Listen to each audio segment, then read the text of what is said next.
Good evening. I'm Allison McFarlane. Some of you may have finally met me after the term this year. I'm the director of the School of Public Policy and Global Affairs here at UBC, and it's my great pleasure to welcome you to the final event in this year's Phil Lind Initiative Speaker Series.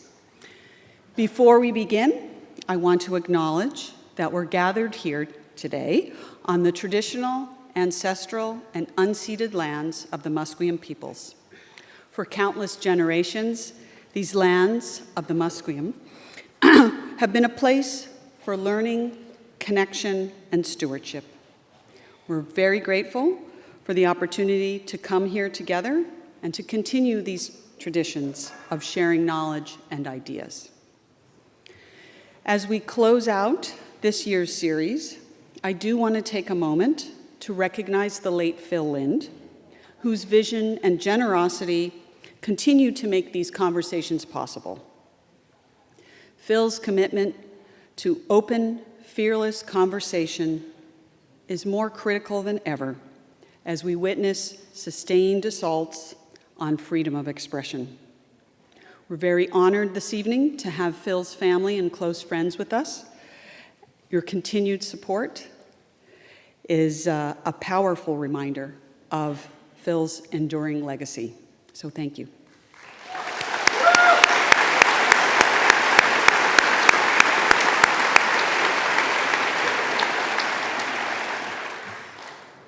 You may be aware by now that the theme of this year's series is what it means to be American, navigating identity in a changing nation. And navigate we have. It's been only 80 days since, I know, it's not 4 years, but 80 days since Donald Trump returned to the presidency, and we're already witnessing a dizzying unraveling of political norms. What began as a series aimed at understanding American identity has shifted to a reckoning with the urgency of these political disruptions and a reflection on what it means to be Canadian in the shadow of, perhaps, a former ally. Against this backdrop, our speakers this spring, have offered us tools for making sense of this moment, clarity, critique, courage. Tonight, we'll continue this work together. One way you, as audience members, can contribute is by asking questions this evening. In the latter portion of the evening, we're going to be taking audience questions through Slido. You can submit questions or upvote ones that you like by going to slido.com and entering the event code, hashtag Lind, L-I-N-D, all capitals, 25. And a friendly reminder to silence your phones. With that, it's my pleasure to introduce our moderator for this evening, Heidi Twarek. Heidi is Canada Research Chair and Professor of International History and Public Policy here at UBC, where she also directs the Center for the Study of Democratic Institutions. She's a senior fellow at the Center for International Governance Innovation and a non-resident fellow at both the German Marshall Fund and the Canadian Global Affairs Institute. Her work has been published widely, from leading academic journals to outlets such as the New York Times, Foreign Affairs, the Washington Post, and the Atlantic. And, of course, our keynote speaker for tonight, who you've all come to see, is Heather Cox Richardson.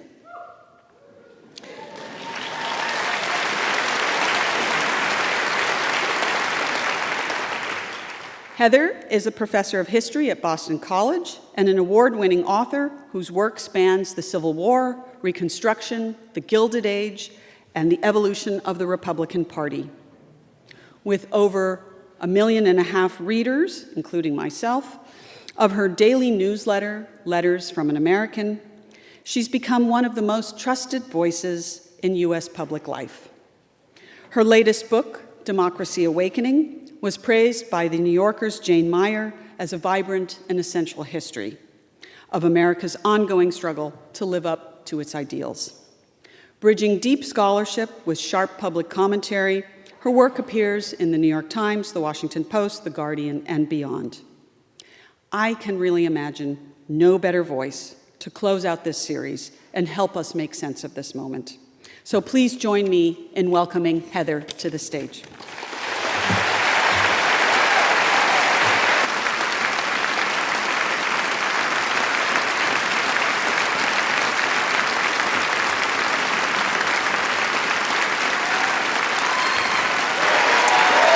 Thank you all for being here.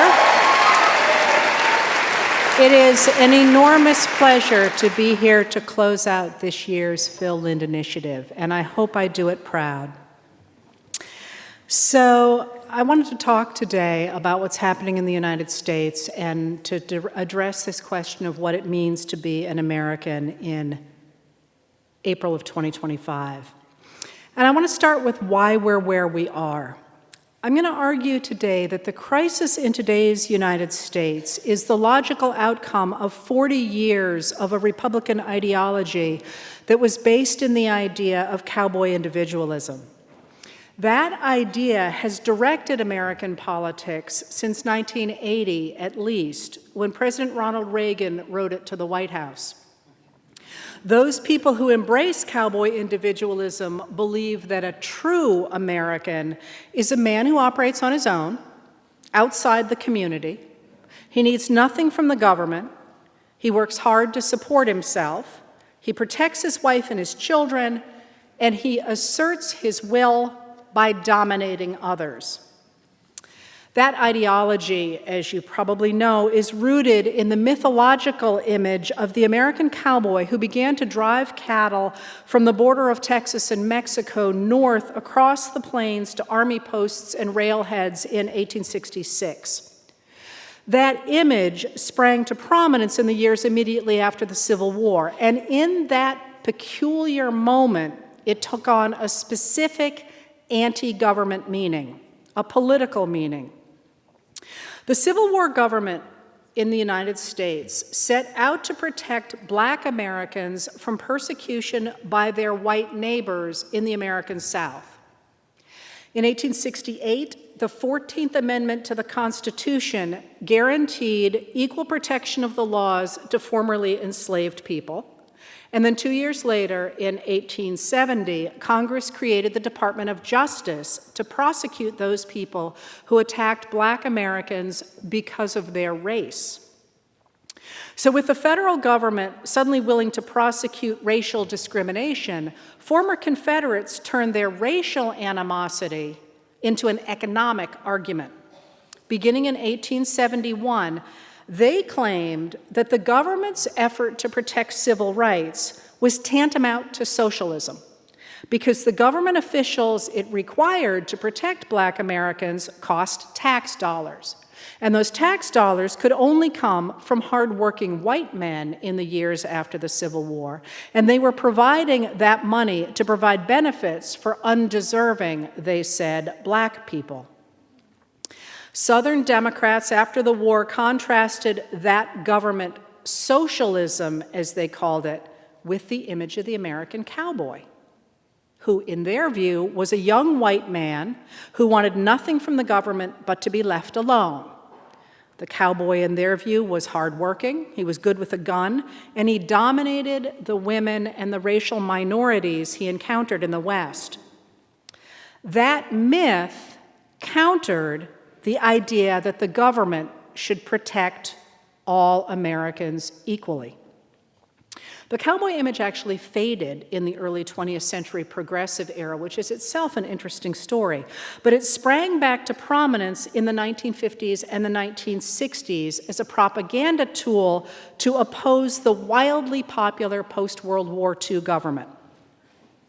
That government reflected the idea that government had a role to play in regulating business, in providing a basic social safety net, in promoting infrastructure, and in protecting civil rights. And those people who were determined to get rid of government regulation and taxation resurrected the myth of the American cowboy.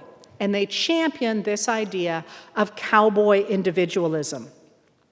They embraced the idea that a government that worked for ordinary Americans was a form of socialism because it redistributed wealth from hardworking white people to Black Americans, people of color, and women who demanded equal rights. In 1960, the Republicans nominated Arizona Senator Barry Goldwater, who was famous for his cowboy persona and his white cowboy hat and his opposition to the post-war government. They nominated him for president. And then, of course, in 1980, Ronald Reagan put aside his British riding clothes, put on a Western cowboy hat, and rode that ideology to the White House. That myth of cowboy individualism became central to the culture of Republican politics as a way for Republican politicians to convince voters to support the destruction of federal government programs that actually benefited them. From 1981 to 2021, Republican policies moved more than $50 trillion from the bottom 90% of Americans to the top 1%. And the party stayed in power through media disinformation, voter suppression, gerrymandering, and the flood of money into politics. Those systemic changes to the political system in the United States moved the Republican Party farther and farther and farther right. And the rhetoric of cowboy individualism as it did so became more and more extreme. They demonized non-white Americans and women in the public sphere, and they dismissed all government policies that promoted social cooperation, whether at home or abroad. And in place of the post-World War II idea of cooperation among equals, they replaced that idea with the idea that individual men should dominate society, ordering it as they thought best. Over time, white men rejected the socialization and the education that would enable them to rise to prosperity or to develop meaningful relationships. That domination to which they turned at the heart of cowboy individualism grew increasingly apparent in the United States after 1992, when the modern militia movement took off after a standoff at Ruby Ridge, Idaho, between federal marshals and a former factory worker named Randy Weaver, who had failed to show up to court for a trial on a firearms charge, convinced a number of Western men that they had to arm themselves to fight off the government. By the early 2000s in the US, gun ownership first became a symbol of cultural identity, and then it became a way to groom younger people into Republican political ideology. This is why we see political leaders posing with their families holding AR-15s on Christmas cards. The Trump administration has taken cowboy individualism now to an extreme, I believe, gutting the US government and centering power in a dominant president, while also pulling the United States out of the web of international organizations that have stabilized the globe since World War II. The administration began its run in 2025 by firing the women and the racial and gender minorities who held positions in the government, but it is not just exercising domination over others, it is reveling in that dominance and advertising it, especially over the migrants it has sent to prison in El Salvador, showing films of them being transported in chains and displaying caged prisoners behind Homeland Security Kristi Noem, who in those photographs and in that film is wearing a $50,000 gold Rolex watch. In place of cooperation, the Trump administration's determination to exercise its dominance shows, I think, in its plan to invest $1 trillion in the military after gutting the U.S. Agency for International Development, also known as USAID. Now, this week, Trump is trying to demonstrate his power over the global economy. He's rejecting the conviction of past American leaders that true power and prosperity rests in cooperation. Trump has always seen power as a zero-sum game in which for one party to win, others must lose, and he appears incapable of understanding that global trade does not mean the U.S. is getting ripped off. Now he appears unconcerned that other countries could, in fact, work together against the United States. He seems to assume they will have to do what he says. If, in fact, Trump succeeds in asserting his dominance over the United States of America and over the globe, the Republicans will have succeeded in replacing American democracy with a dictatorship, and they will have rebalanced global power. But, you know with me there's always a but, right? Those who believe in that ideology of cowboy individualism have not yet established that autocracy that is their endgame, in large part because that cowboy ideology is a myth. It has never reflected reality.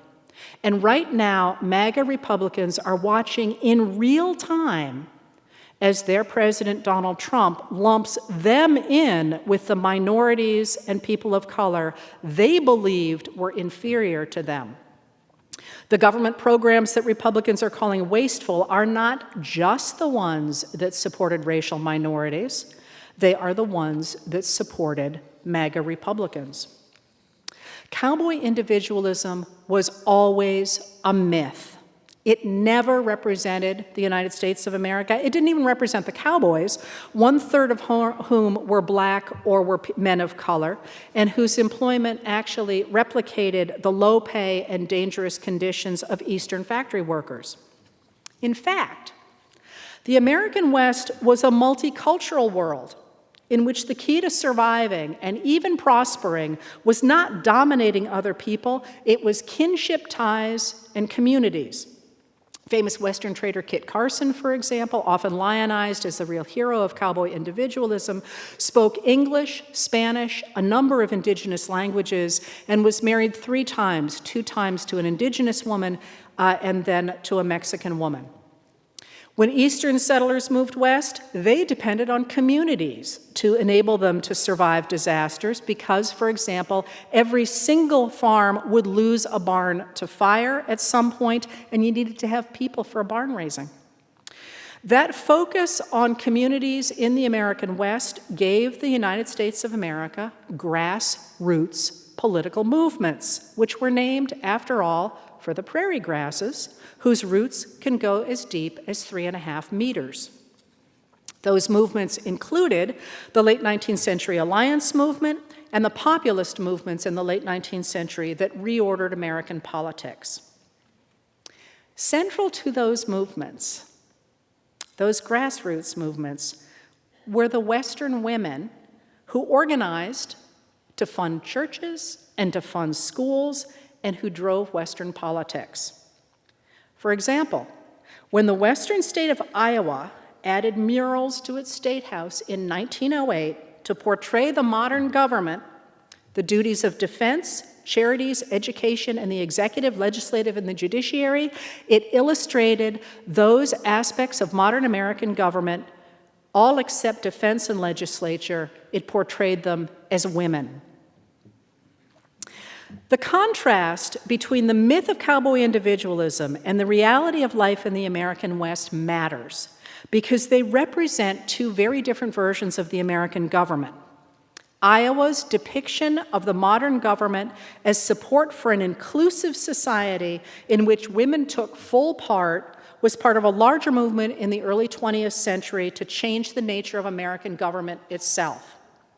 Key to that change was social worker Frances Perkins, which is why you've been hearing so much about her from me lately.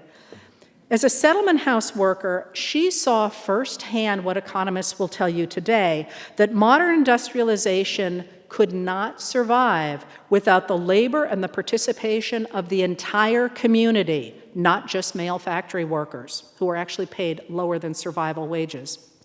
Later, when she witnessed the Triangle Shirtwaist Fire in 1911, Perkins also saw what happened to communities without government regulation and social services. I can't begin to tell you how disturbed the people were everywhere, Perkins recalled after the fire. It was as though we had all done something wrong. It shouldn't have been. We were sorry. We didn't want it that way. We hadn't intended to have 147 girls and boys killed in a factory. It was a terrible thing for the people of the city of New York and the state of New York to face.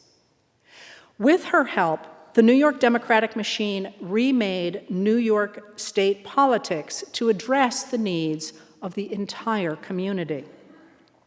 When Perkins became Secretary of Labor under Franklin Delano Roosevelt, she took that new government philosophy to the federal level, where she ushered in a dramatic change to the nature of the federal government.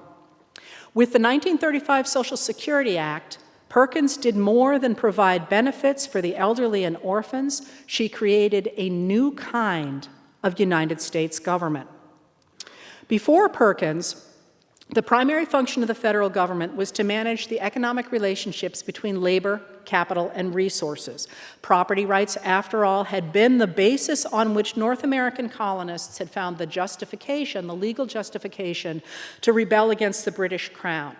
And the focus on the relationships inherent in property ownership had continued to dominate the government that American lawmakers built afterward. But Perkins recognized that the end of government was not to protect property. It was to protect the communities of people who lived in the nation. She recognized that children, the elderly, women, and disabled Americans were as valuable to that community as the young male workers and the wealthy men who employed them. And she molded the government to reflect the idea that the equal value of all Americans meant that they should all have equal protection of the laws and equal access to resources, including social services like health care, education, and child care. Her vision of the U.S. government reflected reality. But Perkins' recognition of community as the heart of the nation directly challenged the power of men who could dominate a world that had been defined by economic relationships.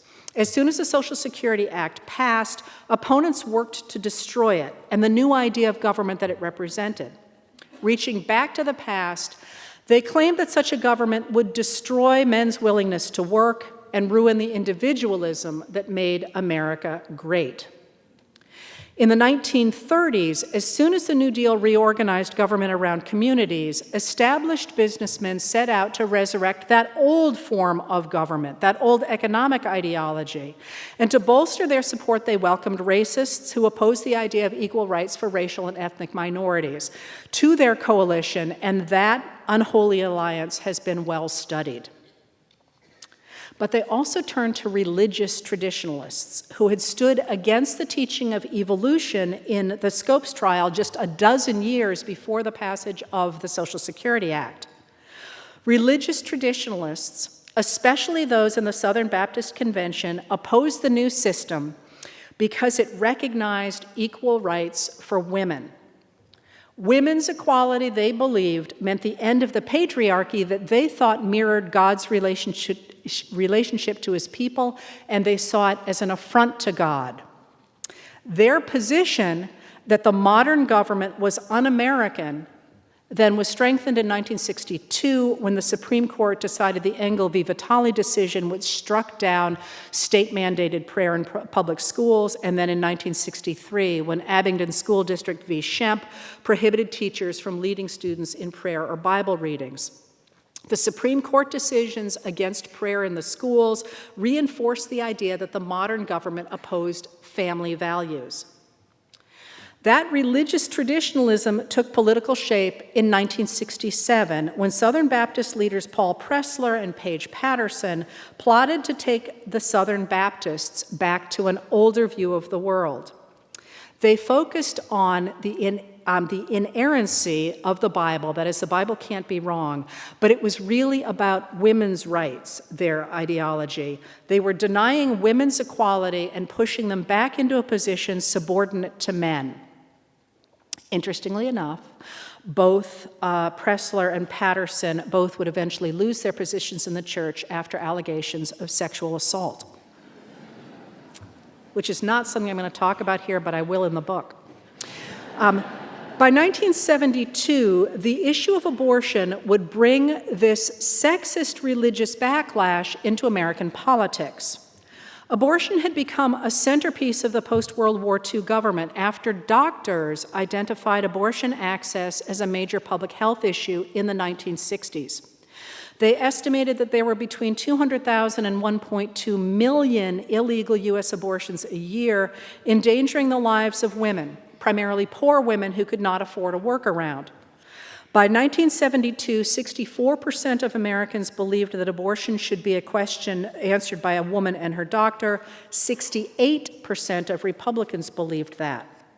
But in 1972, before Roe v. Wade, President Richard Nixon was up for re-election. He was in real trouble with his base after the May 1970 Kent State shooting, and he and his people were terrified that he would lose the election. So his advisor, Pat Buchanan, urged Nixon to woo Catholic Democrats before the election by turning to the issue of abortion. Although Nixon had virtually the same platform on the issue as his Democratic nominee, George McGovern, Nixon and Buchanan defined McGovern as the candidate of acid, amnesty for draft dodgers, and abortion, a radical framing designed to attract traditionalists to the Republican Party.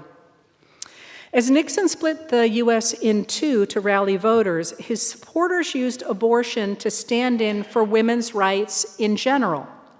Railing against women's equal rights, in her first statement on abortion in 1972, again the year before Roe versus Wade, activist Phyllis Schlafly did not talk about fetuses, but she talked about women's equality. Women's lib, short for women's liberation, is a total assault on the role of the American woman as wife and mother, and on the family as the basic unit of society. Women's libbers are trying to make wives and mothers unhappy with their career, make them feel that they are second-class citizens and abject slaves. Women's libbers are promoting free sex instead of the slavery of marriage. They are promoting federal daycare centers for babies instead of homes. They are promoting abortions instead of families.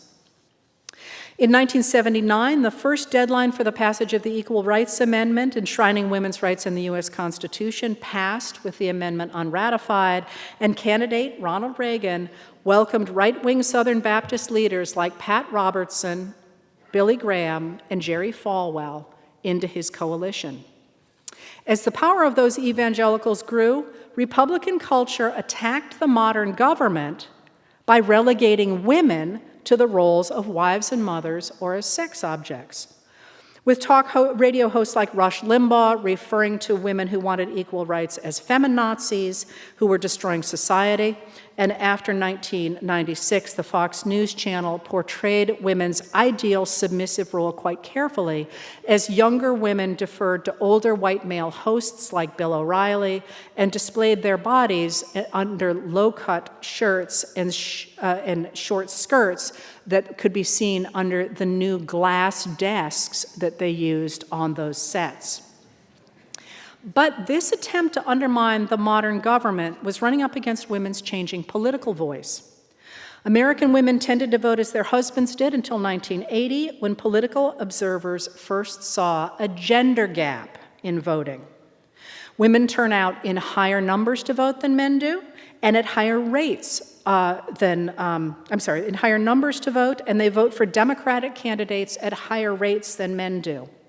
If you break that statistic down by race, the numbers are even starker, with Black women and women of color voting in significantly higher percentages for Democratic candidates than men do.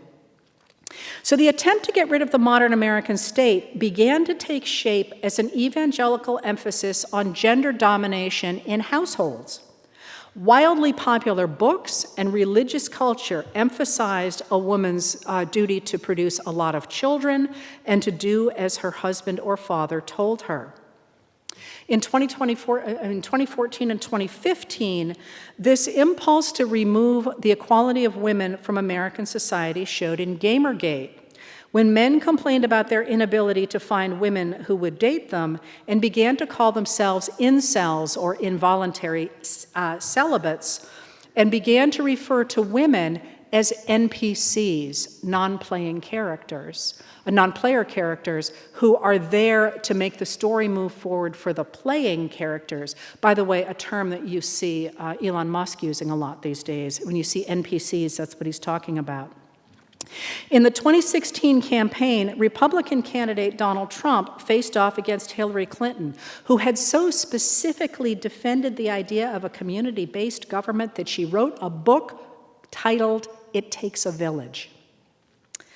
Trump demonstrated his dominance over Clinton by physically looming over her at a debate. He called for her to be jailed, and then he boasted of sexual assault.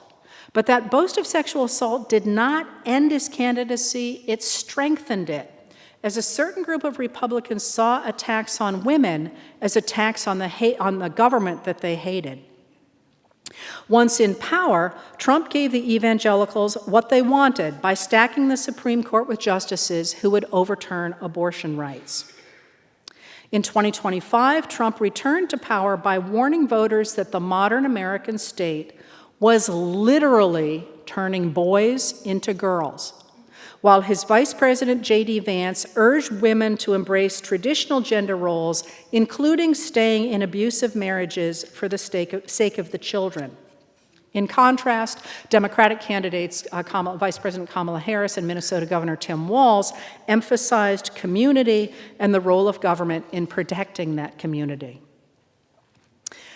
Now, Trump's MAGA Republicans control all the branches of the government, but it is not clear that they will be able to suppress the vast majority of Americans who continue to support the government that Frances Perkins ushered in 90 years ago. For one thing, Republican voters are learning that the government they thought was helping women and minorities actually helps them and kept the nation safe. But there's also a key factor at play right now that is coming to a conclusion after the long-standing Republican attacks on women. As they did in Perkins's era, women are still central to the American community, but now there is a twist. 2 generations of women striving for education meant that men backed away from professions once women reached parity in those professions, and now women are dominating educational achievement in the United States, making them more prepared for a modern government than young men are. The past 40 years has also created a new demographic. Women now have educations and connections, they have skills, often they have money, and the people who are now in the boomer generation and slightly below it are the first generation of American women to have 20 to 30 years after their children leave home to invent a second career. Many of them are turning to issues they care about, including political organizing. Indeed, so nervous are MAGA Republican leaders about women's political roles that they're trying to throw women out of political power altogether. Just today, the House passed the Safeguard American Voter Eligibility, or the SAVE Act, which would require all American voters to prove they are citizens by presenting documentation in person when registering to vote or updating their voter registration information. But the kicker is that your official identification has to match your current name. That means that it would disfranchise as many as 69 million American women who do not have passports and whose birth certificates are not in their current married names. That SAVE Act, I think, dovetails with the extraordinary misogyny that has come to dominate the MAGA Republican Party. And I'm going to argue that it is not an accident that the current attempt in the United States to overthrow democracy presents as an attack on American women. American women created and then maintained the American state the Trump administration is currently dismantling. Whether they will save it and realize the government Frances Perkins set out to establish 90 years ago, a government based in the reality that the community is the centerpiece of American society, or whether they won't, is the story of America not just in this moment, but for our future. And I always like to point out that it's worth remembering that the mythological cowboy never stuck around. He actually rode off into the sunset and left the people behind to govern the community. Thank you very much.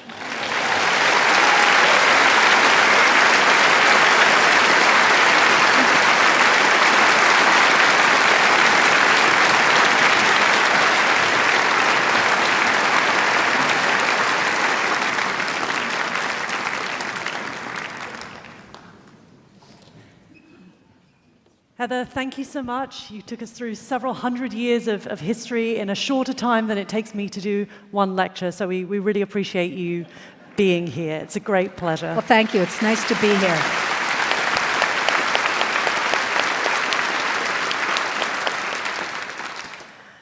So the first question I want to ask you is just to start delving into your brain as a historian. One of the things we keep reading in the newspapers today is how unprecedented everything that the Trump administration has been doing over the last few months is.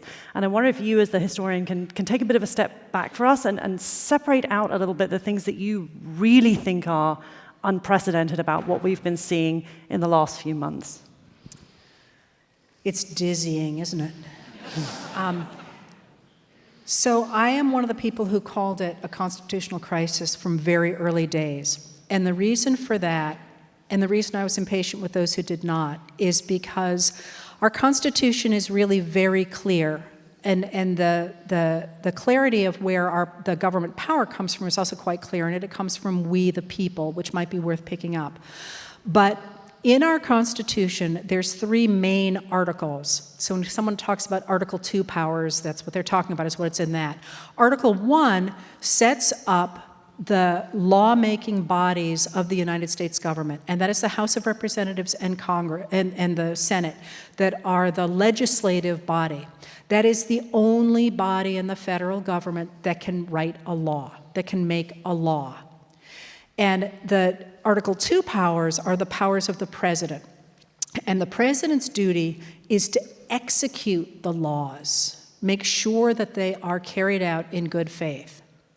So the minute that the Trump administration got into power and withheld the appropriations that had been made by Congress for the U.S. Agency for International Development, which is a congressionally established agency, he was taking the power of Congress, one of our three branches of government, and relegating it to himself. That is a constitutional crisis. That is explicitly against the law, and according to the 1974 Impoundment Control Act, which said to Richard Nixon, you can't do this. This is what Trump was impeached for in 2019 when he withheld money that had been appropriated for the Ukraine's military. And that right out of the box was the first thing that was unprecedented. But since then, of course, we have the problem of the fact that the Trump administration is operating outside the Constitution. They're not just breaking the laws, they're acting extra-constitutionally, which makes things really difficult because we have systems set up for when people break the laws. We don't have systems set up for when people say, I'm going to pull this billionaire off the street, give him access to all Americans' data, and you know, good luck with that.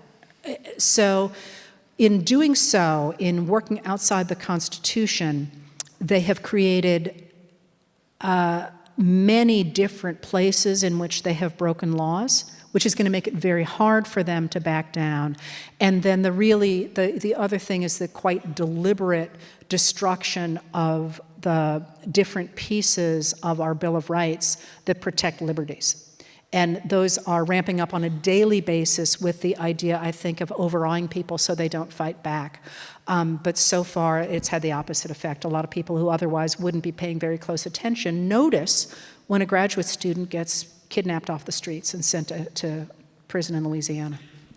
Yeah, and I think your description of a constitutional crisis is one way of trying to express there's something really unprecedented about this. There's something urgent. It is some kind of emergency. One of the other ways that prominent historians have been trying to do that, like Ruth Ben-Ghiat or Tim Snyder, is through comparisons with fascism. And I wonder if you could just reflect a little bit about whether you think is that useful or not, or do you want to keep rooting it as you do really in American history? So there's two ways to answer that, and one of the ways in which we're in quite unusual territory for the United States is we have in power a group of people who are actively trying to destroy democracy. Now, we've had that in the States before. If you think about the American South from about 1874 to about 1965, those were one-party states in which not everybody enjoyed equality before the law. In fact, very few people enjoyed equality before the law. But this is the first time we actually have people in America doing it. So I'm one of those annoying people who doesn't like the word fascism because fascism has a number of economic policies that the Trump administration is really not embracing in favor of authoritarianism.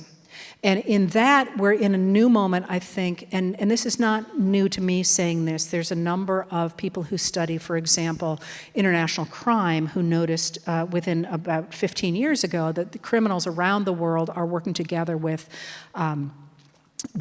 political leaders and sometimes lawmakers to create a new kind of power structure, a criminal power structure around the entire globe. And so if you think about what the Trump administration is trying to do, to me it looks much more like somebody like Viktor Orban in Hungary, who of course has a much smaller country than the United States is, but Florida Governor Ron DeSantis, for example, literally took a number of the laws that they've put in place in Florida from laws that Viktor Orban put in place in Hungary. And the right-wing Conservative Political Action Committee, conference, has, of course, had Viktor Orban come speak, and they have had their Tucker Carlson go and interview Orban a number of times. So when I think about what I see in the United States right now, when I look at what the Trump administration is doing, I think the models are much more the kind of model you see in other countries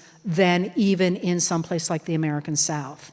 So that's the direction that I would look. And while fascism is a very useful term for the destruction of rights and liberties, I study the economy, so I'm kind of like, that's not quite what he's doing because if you look at the tariffs, for example, the sheer caprice of them is something that you'd have a much harder time getting through a fascist system than you would through an authoritarian system. So you can call it fascist if you want, but I'm much more into authoritarianism. What would you say? You study democracy. Yeah. So I think there are uses that many of these authors have for calling it fascism, which is, I think, to try and draw attention to this as a crisis, right? And that's part of it. But there are also a huge number of distinctions. The way that I've thought about it is what Robert Paxton talks about, where one of the most famous people talking about fascism, authors, his view has been, we could call this fascist, but it's also not helpful politically. It doesn't really get us anywhere, and I think that's actually quite helpful. So the way that I've been thinking about it, to move to my next question, is to draw on what Daniel Ziblatt, political scientist, has been talking about when he's been describing what Trump is aiming at as something more akin to competitive authoritarianism. There'll still be elections, but it's going to be harder and harder for the Democrats to win. So I'd love to hear a little bit more of your reflections on that, whether it's comparisons with Hungary or Turkey. Do you see competitive authoritarianism as a better description of where the US might be heading? I do, and I love his work. And yes, the concept of competitive authoritarianism is that, yes, there will always be elections, but you already know who's going to win one of them. And that's the same kind of things you saw in Russia or in Hungary are exactly the same things you're seeing here, an attempt really to crack down on the media, to delegitimize opponents, political opponents. But to maybe add a little bit to something that he said, I have been fascinated for years now by the concept that is associated with Russian political theorists, but I have never been convinced that it came entirely from Russian political theorists, and that is the concept of virtual technology or virtual politics. And that's the idea of creating a false reality around which voters come to cast their votes. So they believe they're voting for something they're not, which, if you're following American politics right now, you don't have to go real far to look at people going, he's doing what with the tariffs? What is he, that's not what I voted for. But that idea of using a fake reality to convince people to vote away their own democracy, one of the reasons I don't think it is associated, I don't associate it only with Russia, is because that's really been something that the Republican Party has been doing now since at least 1978. And so the cross-pollination of political operatives between America and what, at the time was called the torturers lobby in the 1980s, and then in the 1990s after the fall of the Soviet Union, strikes me as having a lot of commonalities between the United States and countries like Russia or countries like Belarus or Ukraine, who have faced a similar situation of political operatives convincing people of a fake reality, of a virtual politics. And in this moment, one of the things, if you read these books, it's really interesting, is they talk about how you destabilize a democratic population and how you can get them to vote away their democracy and how they become yours and how you start to scoop everything up. But they never talk about what happens when a people realizes that's happened to them. And that, to me, is the interesting moment, because in the United States, what I think we're seeing is the rise of a reality-based media that rejects the same kinds of fake stories that you see even to some degree in the legacy media, but certainly in right-wing media. And you also see the reassertion of reality, but I also suspect that when people who have sold their political and perhaps personal identities to that fake image discover that they were sold a bill of goods, they're going to be angry. And that, I think, is what we're going to see in the United States. One of the reasons I read Reddit a lot is people vent on Reddit, but they vent intelligently on Reddit, unlike on Twitter. And they vent about why they're mad. And a lot of people are really mad right now who were full-fledged MAGAs before the last 80 days. Yeah, so I study democracy, but what I really study is communications and democracy. So I want to dig into this question of virtual reality. I would love to hear from you your perspective of how Republicans have built this. What are the channels that they've used? So expanding a little bit more on, there's the Fox News, but the talk radio. Tell us a little bit more about your 40-year potted history of how Republicans have created this virtual reality. Well, it's really smart, actually. And again, this is kind of what I do. I'm a historian, and what historians do is we study how and why societies change. I'm an idealist. I believe that ideas change society.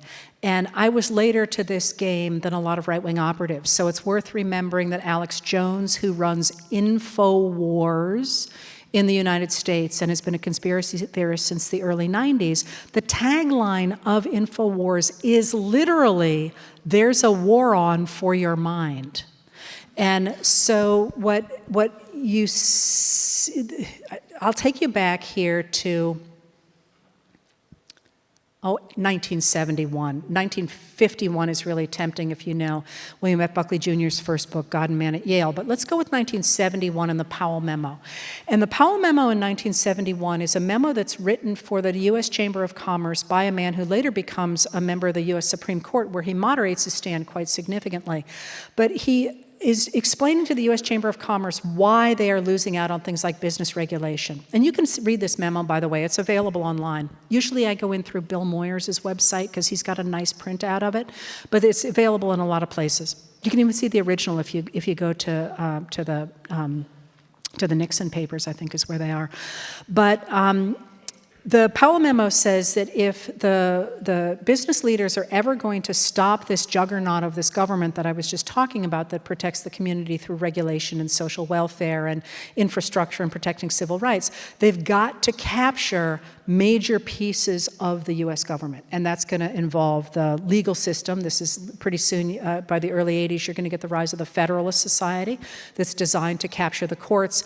And you need to capture the universities, which is where you start to get the idea that universities are liberal as an epithet after the Powell memo, but you also need to capture the media. And so you're going to see this by the end of the 1970s, quite dramatically. Ronald Reagan, who is himself a media guy, of course, begins to use the media in a way that's reminiscent of Senator Joe McCarthy of Wisconsin, who was the big anti-communist guy, who would just make crap up, and then by the time anybody fact-checked him, he was on to another story. By the way, his right-hand man was Roy Cohn, who was Donald Trump's mentor.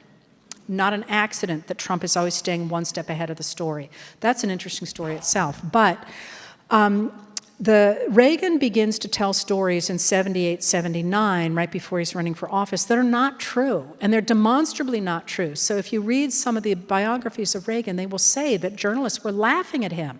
And the great example of this is when he would talk about how many people he saved as a lifeguard. Like, he saved hundreds and hundreds of people as a lifeguard. And everybody else who worked on the beach is like, dude, no one drowned on our watch. What was going on with you?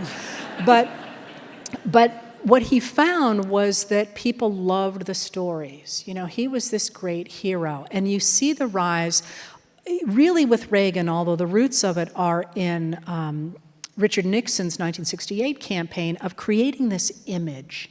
And the Nixon campaign does it very deliberately, and the guy who runs it in the Nixon campaign is Roger Ailes, who's going to come back in just a minute.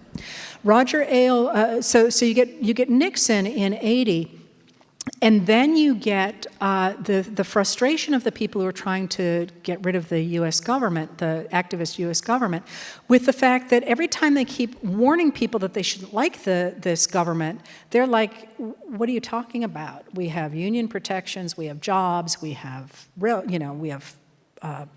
roads, we like this government. And they got frustrated because they felt that no matter what they said, people voted for the other side. And so they began to really push the idea that their point of view had to be represented in the American media. But the problem was that we had something called the fairness doctrine that said that if you were making an argument in the media, it had to be supported by facts, and you had to represent the other side as well. So if you remember Gilda Radner in Saturday Night Live, when she did Emily Latella, remember her? And she would, do those wonderful editorials about like youth in Asia and how she thought youth in Asia was a really great thing. And then, of course, Chevy Chase would say, it's euthanasia. And she'd be like, oh, never mind. That was the fairness doctrine. That you had to give equal time to that. Well, so in order to make sure that their point of view, which was based in Christianity and based in getting rid of regulations and a social safety net and taxes, in order to make sure that was available, they really pressured Reagan to put on our Federal Communications Commission a group of people who believed in what we called movement conservatism. They called themselves conservatives, but they were not conservative. They were radical, but they were a political movement. So that's what movement conservatism is. So in 1987, we lose the fairness doctrine, and we lose the fairness doctrine just as FM radio is coming on really effectively, so that AM radio stations need ears, need somebody listening. And they start to run shock jocks, and the shock jocks figure out that politics sells. So Rush Limbaugh does not start as a political shock jock. He becomes a political shock jock. So by 1988, you have Rush Limbaugh with a national show. And then, of course, you get the Fox News Channel in 1996, which brings that image to television. And, of course, that's run by Roger Ailes. This is a theme. But to that concept of creating this right-wing media and the ecosystem around it has grown since then, and you know the rest. You know the fall of local media because of the concentration of newspapers, for example, and the overcapitalization of media and so on. But let me just jump forward to this moment, because I think this moment is so interesting. We know now that one of the reasons that the President Donald Trump was able to essentially not do any media, not do any interviews or so on in the 2024 election was because they had created an entirely alternative media. And that media was not just the things that people like me were watching, like Newsmax or OAN or the Fox News Channel, or the things that you have heard of. They were paying influencers on politics adjacent things like nutrition podcasts, yoga podcasts, the tradwife, Instagram things, all that stuff. So they were permeating a group of people that the rest of us weren't even paying attention to.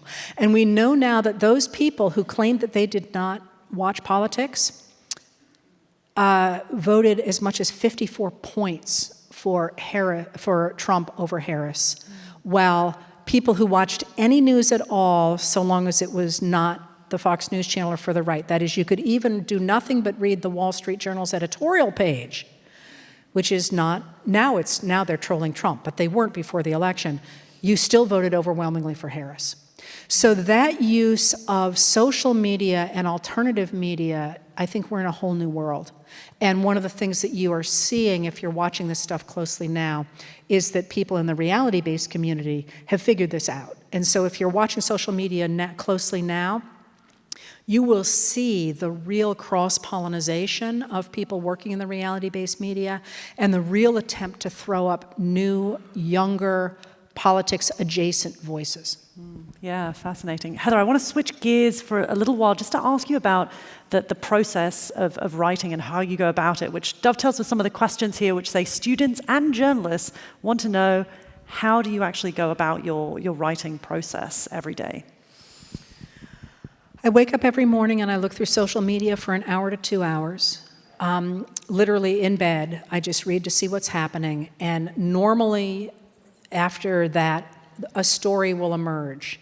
Not necessarily the stories that you are thinking of, but there are several things I always watch for. Fighting within the administration, what Congress is doing, something big that's happened, perhaps in a foreign country. Sometimes that'll affect America. I look to see what the major stories are. Then I get up and have coffee, and I read through the major U.S. newspapers across the country to see if they have different takes on things. And honestly, they usually don't. I mean, sometimes there are some people that I read always, and I'm like, oh, wow, that's really smart. And then I end up developing ideas around that. So this guy, I'm afraid I don't remember his name, who writes the Nerd Reich, if you know of him, he studies Curtis Yarvin and the ideology of the tech bros, what we know as the broligarchs. So I read some certain people every single day because I want to see what they have to say. And then when I have a pretty good idea of what the stories are, then I try to get repetitive exercise because that's how I think best. And by then it should be 5 or 6 or 7 o'clock and I know what I'm going to write. We sit down and have dinner and then I start to write. But once I know the story, then I have to do the research. So tonight, you may just get a photograph because, well, the big story is the bond market. And I don't know the bond market well at all. So that's going to take many hours of work, and I'm just not sure I've got it in me after traveling for 10 days.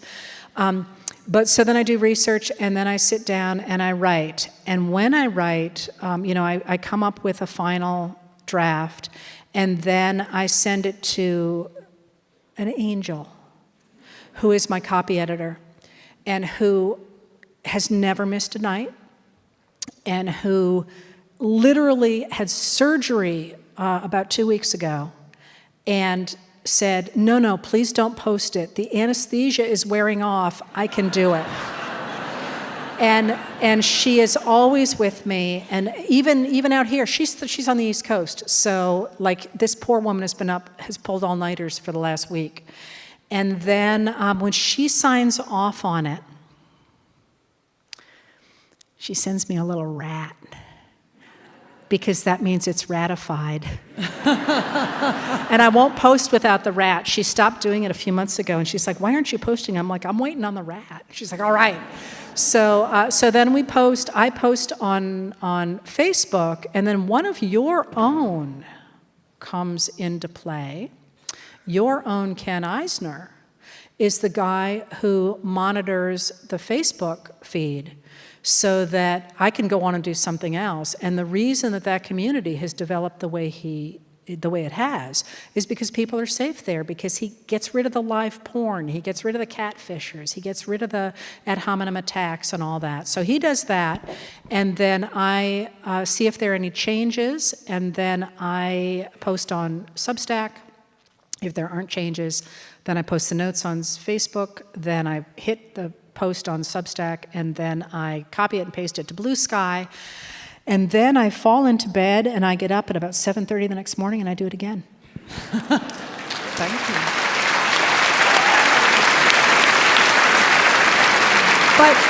But it really is, it's not my project. It was never my project, and it still isn't. You know, you're not going to need me forever. I do not want a media empire. I'm perfectly happy to be doing what I'm doing now because it's important.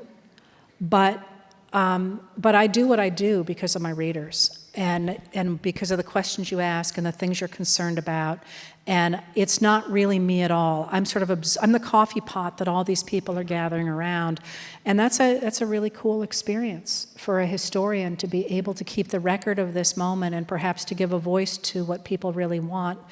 If they had told me such a thing existed, I would have thought I never could do it. But, you know, we're all kind of doing it together. Yeah, thank you.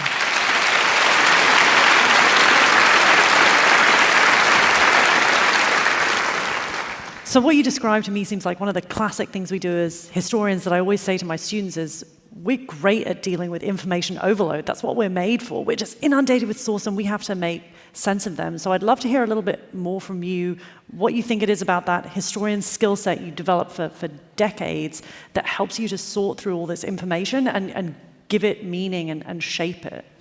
The latter part is the harder one, giving it meaning and shaping it, because what I do is I follow stories that I believe are changing American society, which means I ignore a lot of stories. And my great example of that is, if you have been reading me for a while, you know I did not bother to cover the Republican primary debates in 2024, because it was very clear to anybody that unless there was a Big Mac with his name on it, that Donald Trump was going to get the presidential nomination.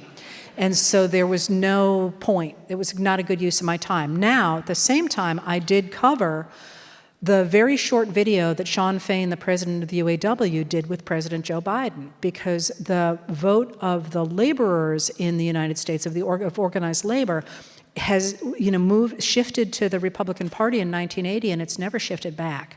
So for him to cut a 1-minute Instagram video with Joe Biden was a really big deal. So I'm always trying to look for those moments that change things. But the real things that are hard is that as a teacher, you know that you can't just say, this happened, this happened, this happened, this happened. There are plenty of people who do that, but do you ever remember any of that? I never remember any of that. So you've got to put it in a memorable way, and there's pieces of that that are a problem. You can't have two big stories at the same time because they cancel each other out. So, you know, sometimes people get mad at me. They're like, why didn't you talk about X? And it's like, because nobody would have remembered it if I said it tonight. I can say it tomorrow night because it'll be tomorrow night's big story.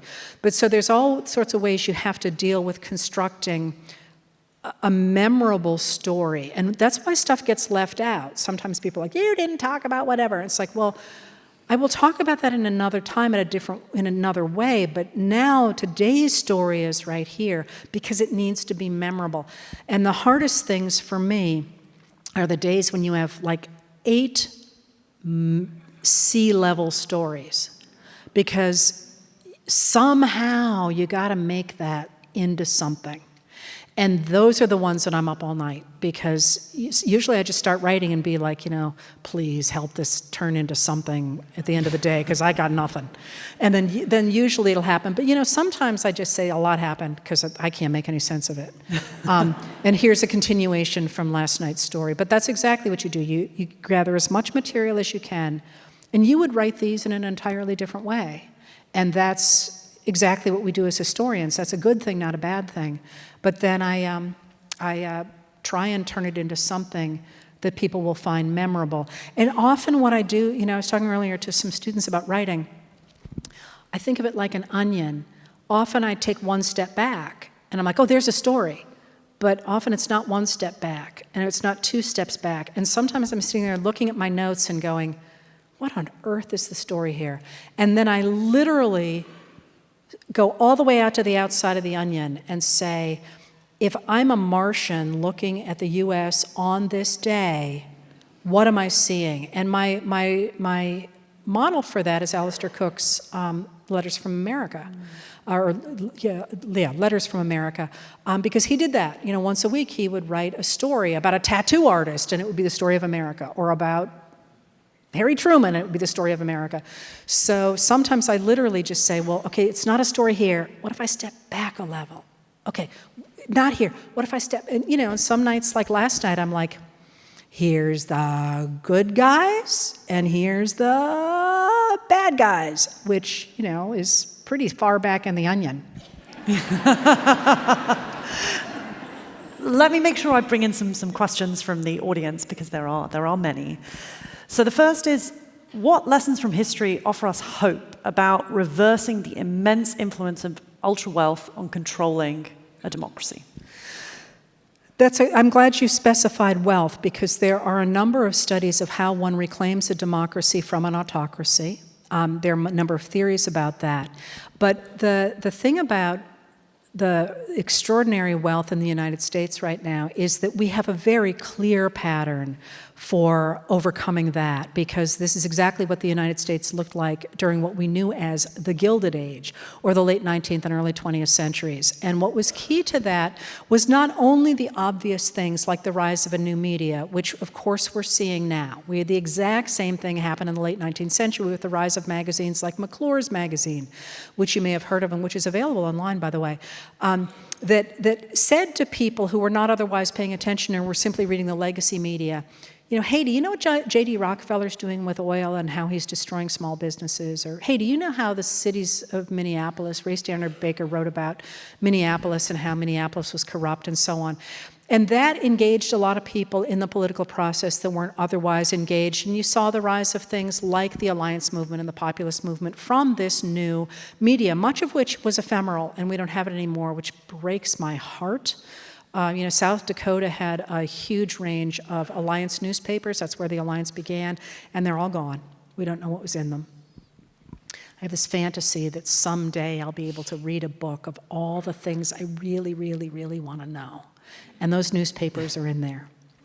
I think I know where Jimmy Hoffa is buried, so that's not there anymore.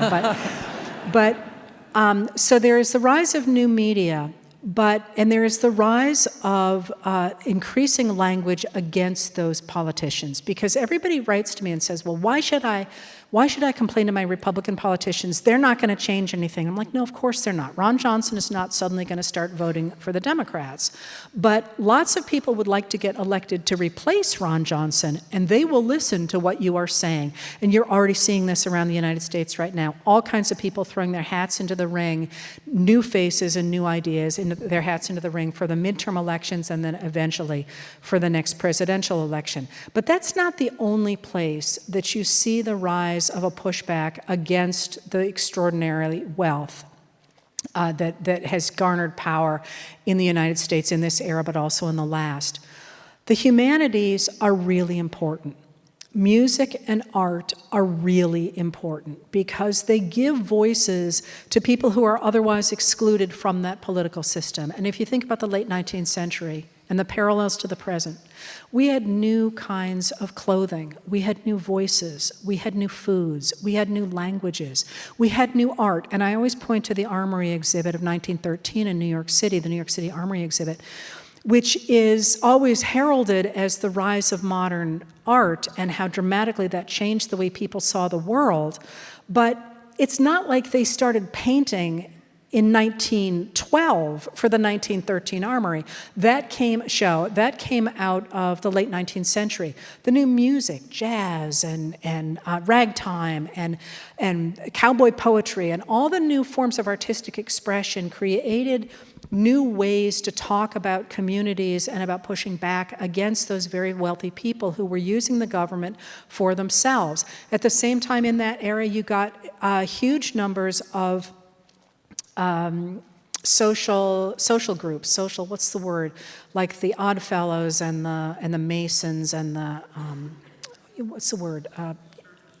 Fraternal organizations, that's it. Fraternal and sororal organizations. And they began to provide the kinds of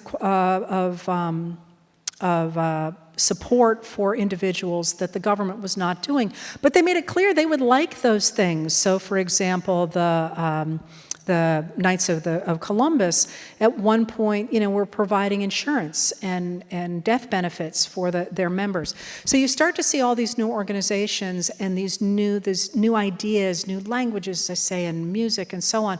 And you see the reality that the current government is not answering the needs of any except a very few.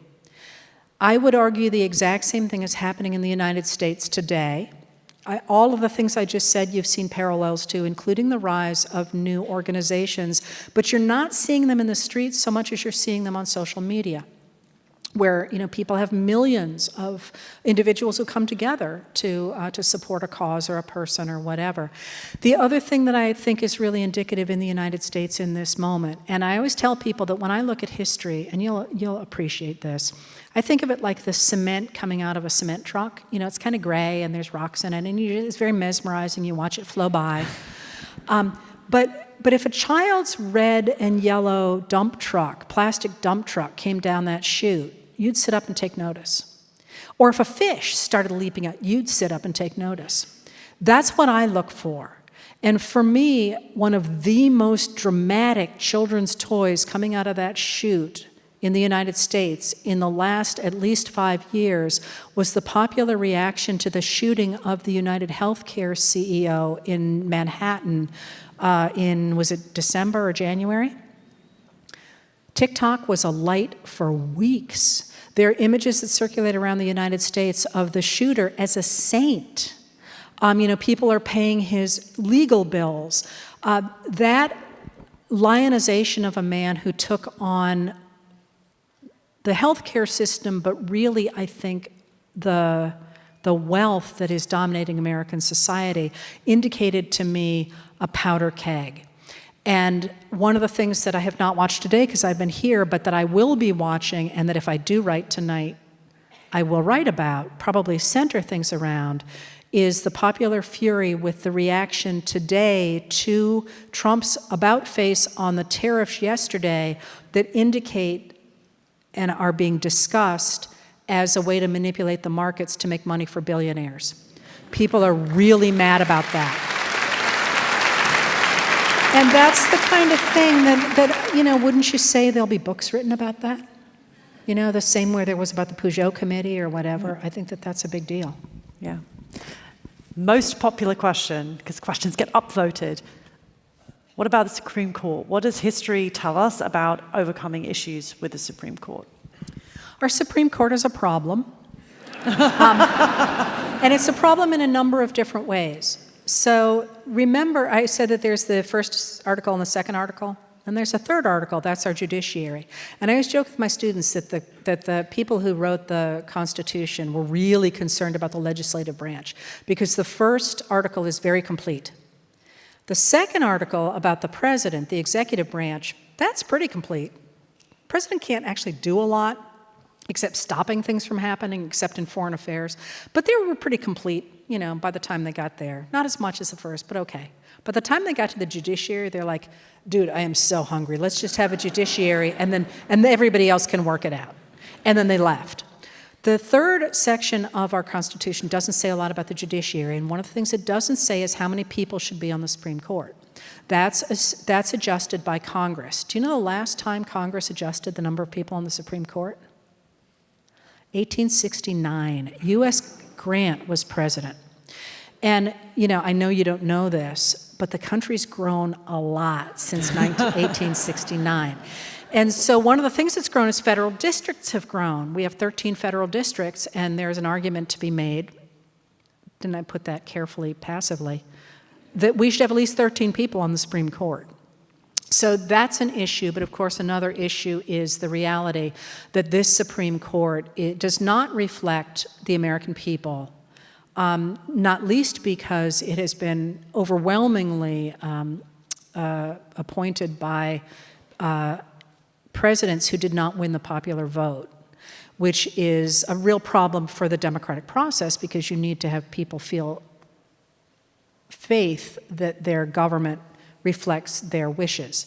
Now, this particular Supreme Court is deeply problematic right now. It's deciding a lot of things that I'm dancing around it. Man, when they decided Donald J. Trump versus the United States in July of 2024, they undermined our entire system of government by saying that one man was above the law. So let's just say it. But now they remain in power, and there's a dynamic going on here where at least John Roberts, who's the Chief Justice, and Amy Coney Barrett, who is the most recent appointee to the court, are concerned about destroying the legacy of the court and destroying their own power. Because if they give Trump all the power he wants, he does not need them. And they're trying to dance between he's going to do it anyway, and we can't let him do it because once we let him do it, he doesn't need us anymore. You see the same dynamic playing out, by the way, among the Republicans in the Senate.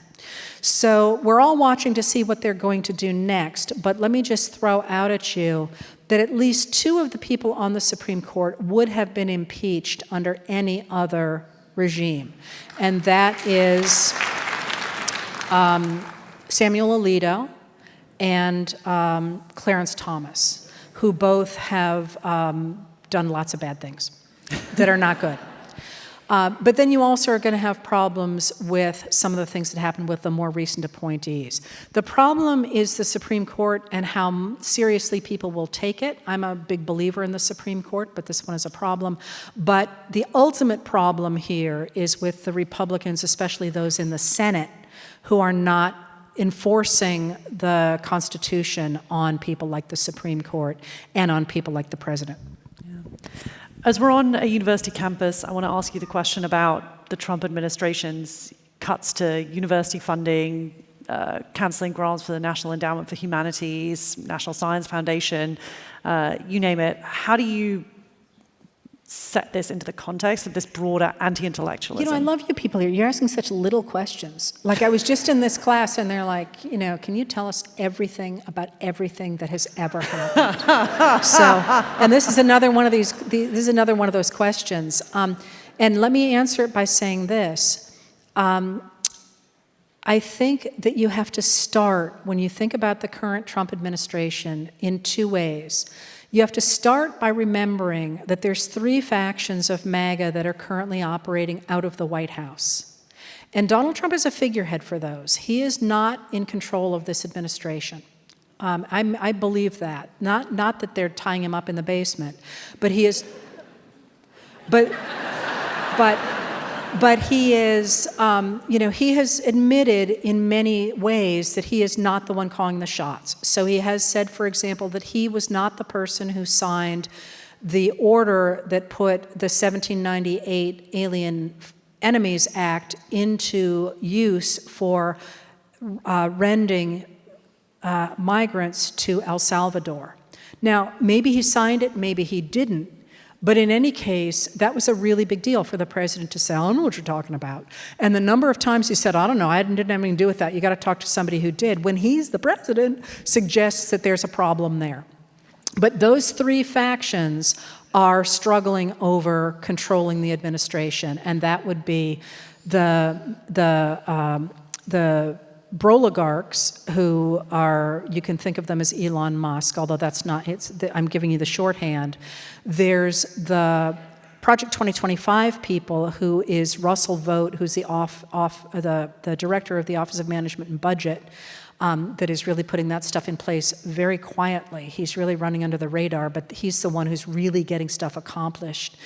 And then there is the sort of Hungarian faction, which is being run out of the Deputy White House Chief of Staff position, and that's Stephen Miller, and he's working with Kristi Noem, who is the Secretary of Homeland Security.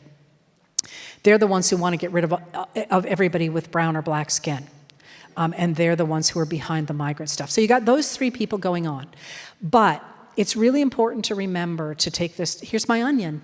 I'm taking you in the onion. It's really important to remember that of those 3 groups, Stephen Miller wants a very powerful government right away. But the Project 2025 people and the Broligarchs want to take American government down to the dirt. They want to get rid of the government. They want to get rid of healthcare, they want to get rid of science, they want to get rid of Social Security, they want to get rid of Medicare, they want to get rid of Medicaid, they want to get rid of everything, and they want to get rid of education. Because they believe that all of those things have been tainted by the government I was talking about, what they call a liberal government or a secular government, and that it's not just a question of replacing people and putting somebody else in power that votes Republican. They want to get rid of those things altogether, and that's what you're watching happen right now. So when they're going after education, they're not just mad at Columbia or at Harvard or at whatever.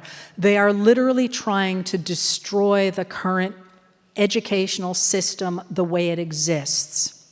Now, what's interesting to me, and I mentioned Russell Vogt there, is they're not talking a lot about what they want to put in its place, are they? Project 2025 does that. Those particular people want to have a theocracy, and the Broligarchs want to have a technocracy. They don't agree with each other at all, as you can see by the fight that took place in the White House between Elon Musk and Peter Navarro over the last couple of days. But they do agree that they want to get rid of the American government. Now, Stephen Miller wants to control a strong government, and both of those groups also want to control a strong government. Elon Musk wants to have government contracts so he can get to Mars. There's actually a story behind that I will spare you. And then the Project 2025 people want a strong government so they can impose religious rule. Stephen Miller wants a strong government so he can have a white supremacist, white people get everything government. But they don't agree with each other. And they're disagreeing about how to implement that. So one of the things to be watching from up here is the stresses within that White House, not just the actions, but what they're trying to do going forward and where there are divisions among them. And I think you're going to see this playing out even this weekend with, right now, Elon Musk is on the outs. Heather, you want a... Oh.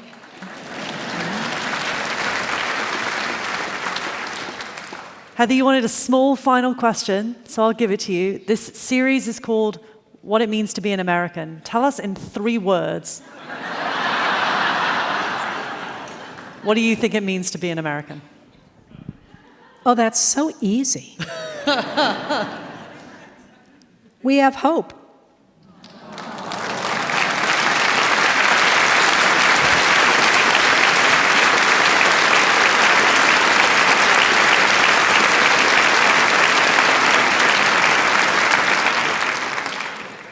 You've all been here at the final event of the 2025 Phil Lind Initiative series on what it means to be an American, navigating identity in a changing world.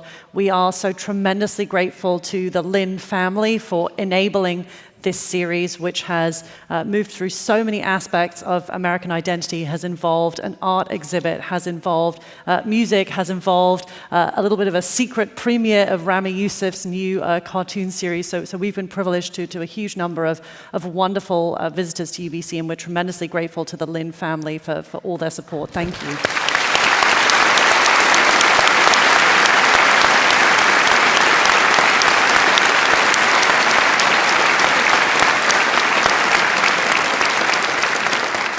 And all of you, I'm sure, will be delighted to know we are already hard at work on thinking about what we will do for 2026. We have no crystal ball, but we are trying to figure out who we can bring to help us continue to make sense of the United States in these deeply changing times. But it's so appropriate at the moment when everything seems to be changing minute by minute to have had with us a historian to help us think about those deeper changes, to figure out where the child's truck is coming out of the cement mixer. Please join me in thanking the wonderful Heather Cox Richardson.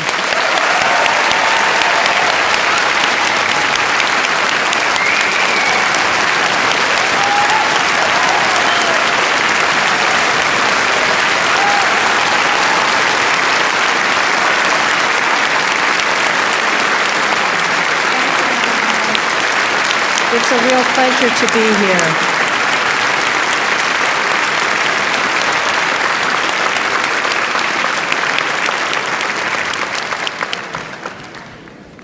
Thank you so much.